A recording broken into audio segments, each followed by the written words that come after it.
So let's separate the chaff from the grain. Kung ano ang totoo dun sa kasi sa sobrang pag-viral. Oo, maraming haka-haka. Ang dami ng mga kasinungalingan, mga espekulasyon, haka-haka, pinangalanan yung isang senador.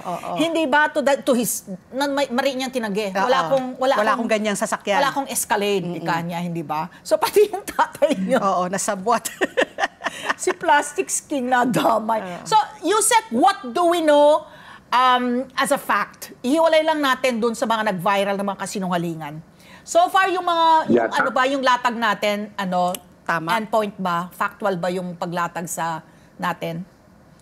Nag-FU at saka nag-dirty finger? Tama po yung proseso that you are saying. Unang-una, yung SAIC under DOTR na nag-handle po yan sa ating busway, agad sumulat sa LTO para imbestigahan, alamin kung sino yung may-ari ng sasakyan at yung driver po ng sasakyan. That's what SAIC did ASAP yesterday.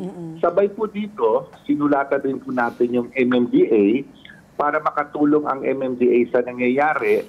Naghingi po ang SAIC sa kanila ng mga footages sa kanilang CCTV po para mas makatulog in trying to know, in knowing, again, sino may-ari ng sasakyan at saka yung driver po. Yung po yung mga ginawa natin kahapon. As of now, wala pa po informasyon kung sino ang may-ari or sino ang driver. Hopefully, within today or tomorrow, malaman na po natin para maging clear tayo sa mamamayan kung ano po yung, kung sino po yung mga personal involved. Okay. On the part of the Senate, yes, ma'am. No, I was just going to ask you, Sec, if you also can state categorically that it's a fake license kasi yun pong lumalabas po na parang base po sa sinabi po ni Senator Chisren, yung markings po daw, wala daw po yung year. Dapat, it's just the 7. I'm just assuming, no, na dapat siguro may year like sa Congress, di ba, pag yung mga congressional plates nakalagay 19th Congress, 20th Congress, I don't know. Sa inyong, so far, sa investigasyon ninyo, can you already categorically say if it was a fake plate or if it is an authentic plate, protocol plate? Yeah, initial info po, hindi pa natin masasabi or rather kung fake yun or hindi. Nagkaroon ng statement ang LTO about it. Certain personalities nagsabi po na fake, but part of the investigation po, to be fair to everybody, kailangan po natin malaman kung fake ba yan or hindi para po magkaroon tayo ng more clear picture on that incident po. Pero ang importante po dito is ASAP, we should know, and in fact may message po kami because this was not released yesterday, gaya po ng sinabi ng ating butihing Senate President, kung sino po yung involved, it's best they should come forward.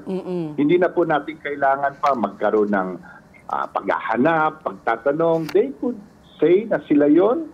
There is a process for that. May fine, merong penalty, and there's a process that should be given to them dahil meron silang violation for us to end this incident and for this a lesson to everybody na wag po natin gamitin ang EDSA busway. Ito po ay para sa ating mga ordinaryong mamamayan na sumasakay sa bus po. Okay. So, lalo pa kasi, Yusek, malinaw pa sa sikat ng araw na kung ganyang kamahal ang sasakyan mo. Di ba kasi siyempre, sasabihin ng pangkaraniwang Pilipino kung ako'y Toyota Vios, natikita na ako kagad yan no? So ito, meron siya talagang meron siyang arrogance, hindi ba, na pasukin yung bus lane, and to defy yung mga traffic enforcers natin, yung mga enforcers po natin, to escape, to FU, to do the middle finger. And this is of course supported by yung mga body cams po. Naka-body cam naman po yung mga taga-SAIC, hindi po ba, Yusek? So ito, ano po yung nilabag nito? Parang nanganak na ng nanganak din, nagpatiket ka na lang sana doon sa paggamit ng EDSA busway. But are you going to, ano pa yun, kapag ganun yung pinakita po na response, nanganak na yung paglabag, hindi po ba? Yeah, tama po kayo. Alam mo yung ginawa ng ating mga personal ng SAIC, they did do that what they were supposed to do. Unfortunately, naging aggressive po yung sasakyan and for safety reason, hindi na nila nagawa na ituloy yung kanilang objective. And tama po kayo, meron pong threat na nangyari dun sa ating mga personnel. So yung driver po nung sasakyan will be given more charges sa nangyari po na yon.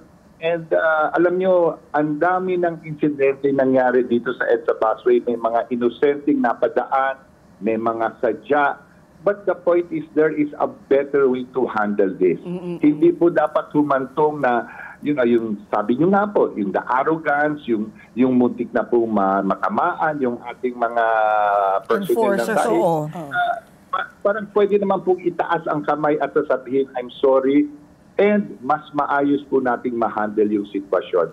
There's nothing wrong kung nagkamali, there's nothing wrong kung medyo nagka-insidente, but it should have been treated or rather on their part, maayos yung kanilang reaksyon para ma-settle po ito ng maayos, para makita po that the busway is totally for our passengers na sumasakay sa mga ordinaryong bus. Yusek, baka you can also clarify or give us some information. Yung pagbibigay po ng mga protocol, vanity plates, ano ba yan? One to sawa? Kumbaga, kunyari ako isang senador, example na natin, yung 7 na yan. Meron akong 1 dosenang sasakyan. 1 dosena rin bang plakang ibibigay? Or may hangganan? Hanggang 2 lang yan? Or hanggang 3? Yung legit? Oo, yung legit, di ba? Ganito po, yung vanity or yung protocol plate po, no? Isa lang naman po dapat ang ibinibigay natin. Dahil isa lang naman ang sasakyan para sa senador lang po to, or sa congressman, or sa Juan. Hindi naman po pwede dito lahat ng members of the family.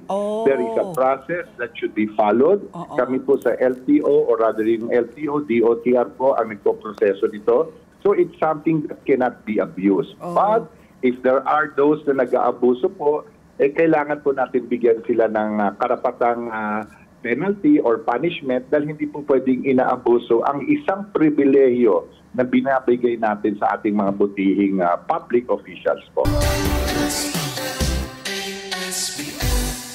Let's get together. Sunday 25. Sunday 25.